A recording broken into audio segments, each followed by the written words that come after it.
Good afternoon, I'm Amber Diaz. Right now we are looking ahead to warmer weather as we take a live look over. Obviously, the Connecticut Restaurant Association says this warm weekend weather is a welcome sight. Connecticut News. And coming up on the news at 4, we'll show you how other local businesses are preparing for the Easter holiday weekend in Little Poland and New Britain.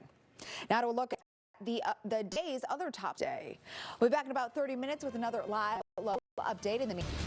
Good afternoon, I'm Amber Diaz, and here's what's happening right now. All right, well, it looks like it's going to be a winner of a warmer weekend in store for us. Storm Tracker meteorologist Alexis Clemens, looking forward to that. Coming up in 60 seconds, why people were lining up around the block in New Britain this morning.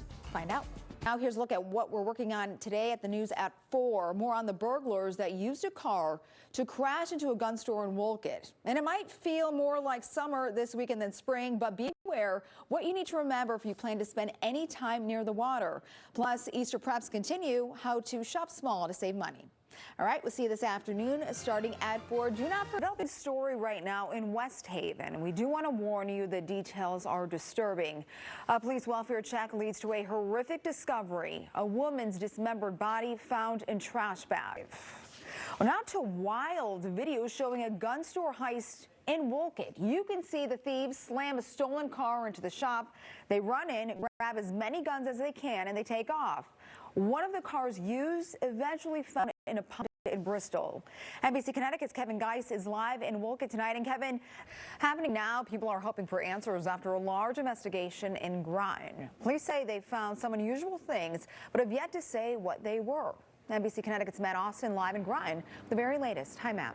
With warmer air moving in, the Department of Energy and Environmental Protection is warning boaters not to be fooled. Water temps are still dangerously cold. Happening now, it's Good Friday, and a lot of people are rushing to get food for Easter celebration. Martin Rosel's in New Britain had a line wrapped around the store this morning, as did bakeries and other shops in the area. NBC Connecticut's Amanda Pitts takes us to Little Poland.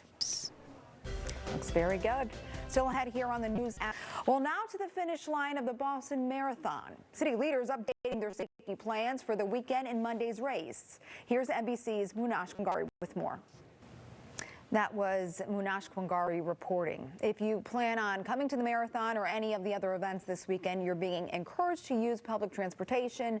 The MBTA has an adjusted schedule for this weekend, as well as a list of the road closures and parking restrictions. They have all the safety plans in place, and hopefully the weather will hold up too. Yeah, looks good for Monday. Nice running temperatures too, 40s and 50s, maybe a little bit mild because you kind of want it cooler because your body generates so much heat after 26 miles. It's a lot. I commend. Still ahead, more on the courtroom. The long-awaited resentencing hearing for Lyle and Eric Menendez came to a halt Thursday, just hours after lawyers arrived at the courthouse. NBC's Robert Kovacic has more on why the prosecution and defense are feuding over a risk assessment report on the brothers. Now, NBC's Robert Kovacic reporting. Still to come at 4.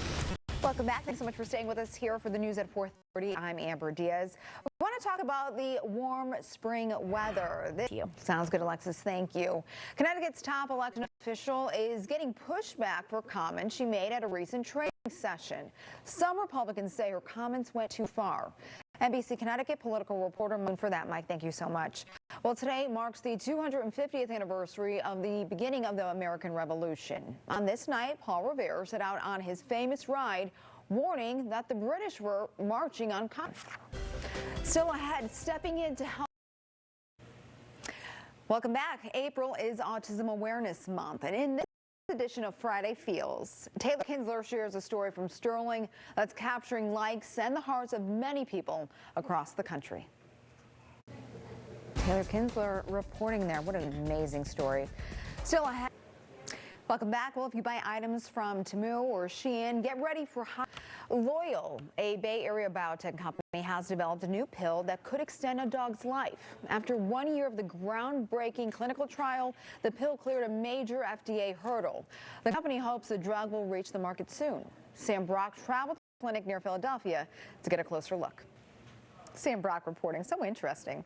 Well, rising costs or not, Americans want their Easter candy, right? A new survey says 92% of Americans celebrate Easter with some form of candy. Had it trading ticket stubs for smiles. What's coming up at 5? Little rewind. Peeps, I'm not a fan. I'm not either. Some people put them in the microwave. That's the only thing I've ever done with a peep is blow it up in a microwave. You have to. Welcome back. Well, coming soon to Gillette Stadium, new technology aimed at improving the fan experience. We're talking facial recognition, and it might be in play the next time you head to Foxborough for a game or a concert. NBC's Malcolm Johnson got a sneak peek at the new tech. Interesting stuff. Malcolm Johnson reporting. That's it for the News at 4. The News at 5 starts.